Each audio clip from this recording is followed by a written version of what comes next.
So how was your night?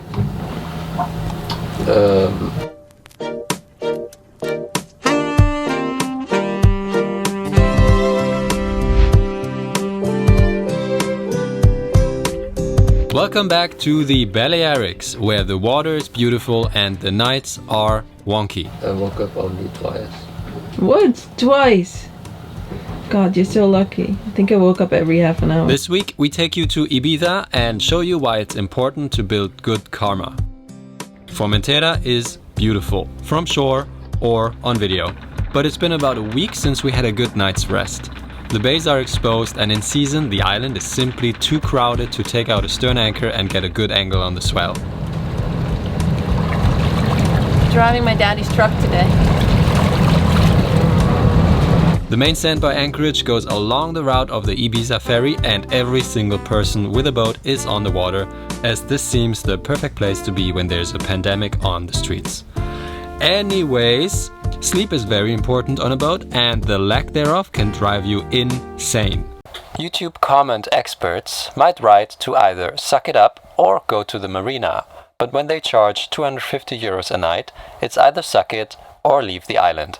And we decided to leave the island. Sailing vessel Blue Juice, stand by on channel 1616. As Ibiza is a bit bigger than Formentera, we decided to try our luck and head over to find more beautiful and protected kayas over there. Just southwest of Ibiza lie the little islands Es Vedra and Es Vetranel. These rocks are supposed to have quite some spiritual energy, we heard, so we made our way there to have a proper look and throw anchor for a lunch stop, which we never did before.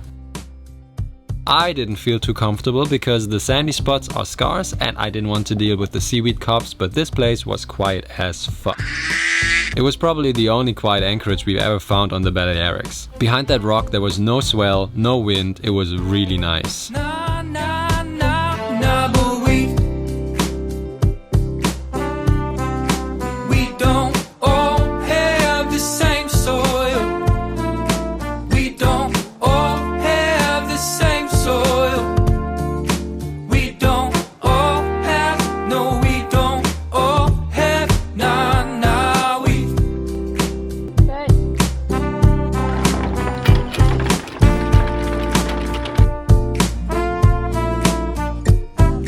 We actually found a sandy spot at about 10 meters of depth, and since we didn't plan to stay overnight and the conditions were perfect, we dropped to enjoy the flat sea state. On the Balearics, can you believe that? Flat waters.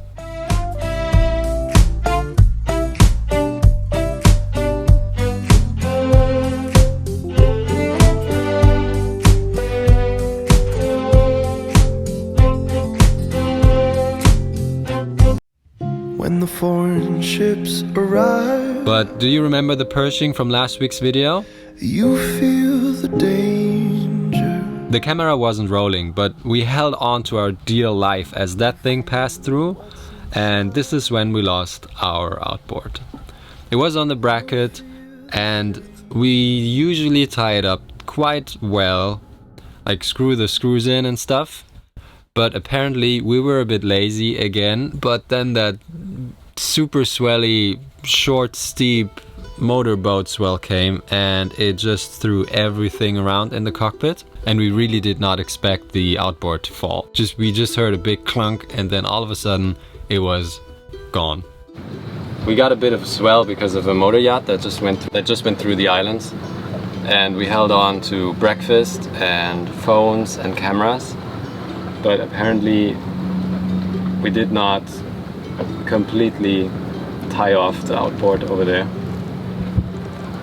So that little board didn't hold it and we just heard a massive bang.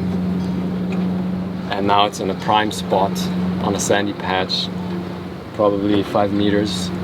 And it's right in the middle, 12 meters deep. Yeah. And we need to get it back.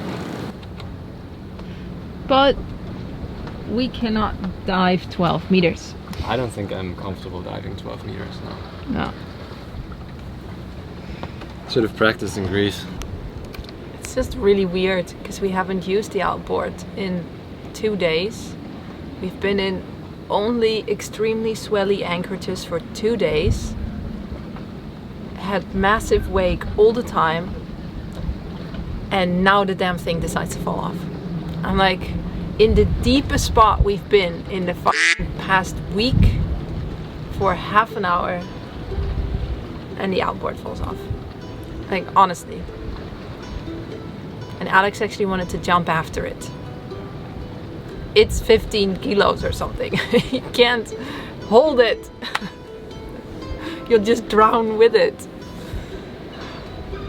Yeah. So this is a good morning. I was really happy like 20 minutes ago because this island is beautiful. It is the nicest spot we've been in the past 8 days. There's no swell, so we thought. It's quiet, there's no motorboats, there's no music. And then there's one motorboat and we didn't secure our outboards good enough. Which I really don't understand. I really don't get it. You are a diver! Yeah. We have a question. Can you turn around for a sec?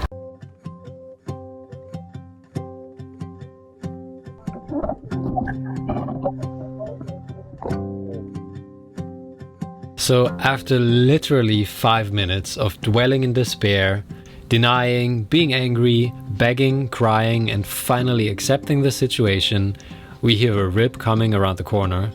And when we looked up, there were about 8 divers on it. We haven't seen a single dive boat this season, so we wondered if there was anyone on this island with a scuba tank. But here we are, the minute we needed help, they drove by. It was so unreal. Unbelievable, isn't it, Mandy? Pretty much, yeah. Yes? Yeah.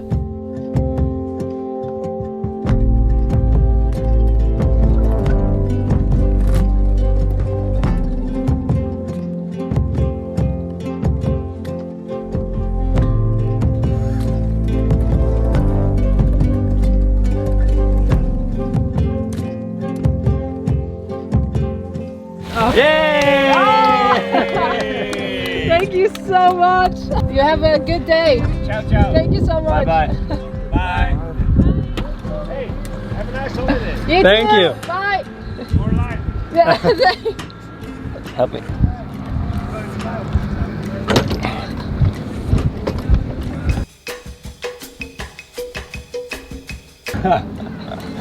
Jesus. What are the f***ing chances? Bye. This is the most ridiculous coincidence and luck you could ever have. Alright, I'm gonna secure this now. Well, we're gonna now put an extra line around it that we attach to the davit I'm gonna do this. in case it comes off. This is Never coming off anymore. I have to call Katarina because she's coming too. okay. Jesus.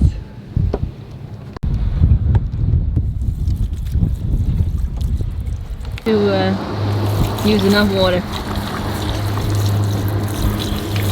I'm still in shock because it was gone, and now I'm in shock that it's back. Yeah, it's And- like nothing happened, right? Yeah. How long was it on the bottom? 5 minutes? Maybe 5 minutes, and then 10? then that dive boat pulled up. It's like, hey guys, and they just waved back. It seemed like they knew what was happening. So yeah, we're here now. And then they left again. We're like, no, wait, what's happening? Just, I thought you came for us. And then we realized that they didn't come for us. They just had a nice dive, you know, like normal people. All right. Now or never, huh? Wanna turn it on? Where's the kill cord? Kill cord's here, where it's supposed to be. It Should we works. look up on YouTube if you have to do something when that happens? No. No. I still can't get over it. I can't get over it either. The fact that it fell off and the fact that it's back on. Hey Siri, what am I supposed to do when I drowned my engine? Here's what I found. How to fix drowned outboard engines. Hey, wow, I didn't expect that. Not bad. One of the most character building situations in recreational boating is dealing with an engine that has slipped its mount and needs recovery from the deep.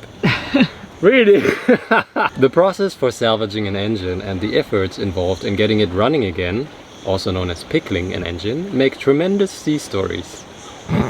It also provides several lessons for those who have not yet had the experience or suffered embarrassment of retrieving and restarting a drowned engine. If not running, the engine has basically remained sealed and will most likely live to run again. Drain any remaining fuel. Yeah, there are quite some steps involved, and it seemed very daunting to do all of that. The loyal viewers who watch us regularly know of our particularly millennialish attention span and are not surprised about the following scene of us trying to skip all of that work. Smells like gas. Yeah, I bet it does. Alright, let's do this. Ready? This is going well. I don't think we deserve this outboard. Alright, that thing is locked. Obviously, we didn't expect the engine to run without pickling it first. It was probably not smart to crank it either, but wouldn't it have been brilliant if it just started? We knew the damage begins once it's out of the water, when oxygen and salt water start to attack and corrode. If this happens to you, we recommend that you do not go explore, but get right on to draining and servicing that outboard and eat your salad. Dinner's over when I say it's over! Natalie, trust in me. Like I'm your only brother. Like I'm your only friend in the world. We can pretend we don't exist. Picture this, and I will make it better. And you can make it better when you breathe in, out and in. Ooh. Just let me know.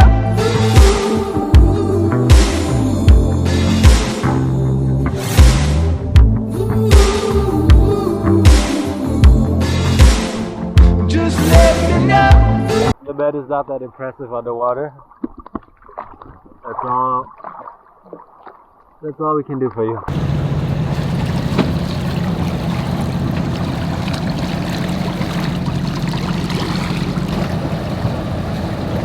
It's noon, it's time to leave this crime scene and revive our patient.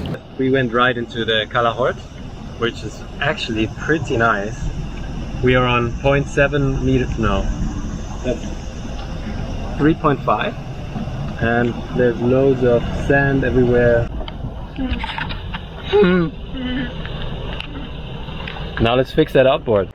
I worked all day on the laptop inside, so to get a video ready, and I ignored the outboard. But before I left for half of the day, I decided to spray a whole bottle of WD-40 into every opening I could find. Now, actually the starter cord moves again.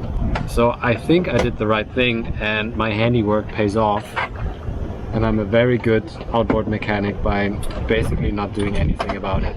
All the videos that I found online say that I have to remove the spark plug and clean everything and put motor oil in that. Change the motor oil. I could do that. Or I could just try to start it, because it seems like it should be like waterproof, right? Because it's also fuel proof. The combustion is not. Let me know if I think that's wrong.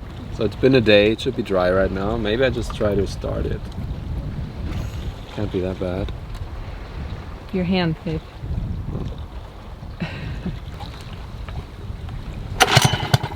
Oh.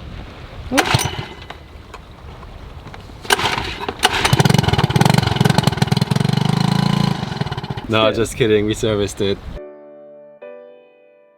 Of course we didn't bail on the job.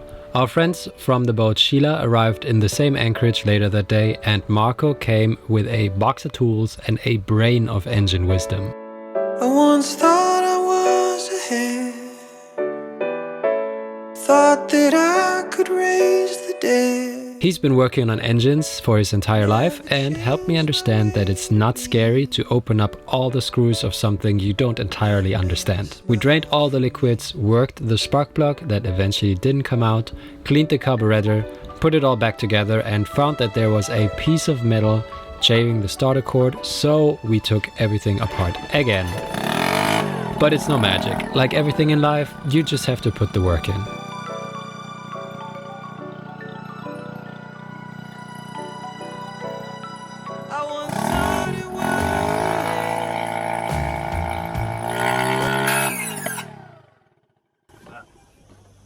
Oh, that did not sound very well.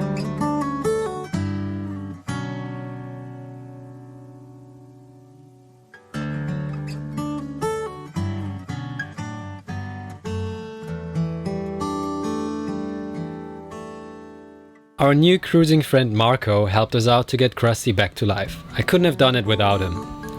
You can read up as much as you want, but doing this with someone who knows his shit is priceless. The community is strong if you let it. What we learned during our time on the water is that it always pays off to be nice, humble, and seek out help. We show up to give when we can, and somehow the universe keeps rewarding us with seemingly random encounters. We believe in karma, and even if you don't, show up to give, and you might be surprised on the return of that investment. You are a diver. Question, we have a question. Can you turn around for a sec? Oh. Yay!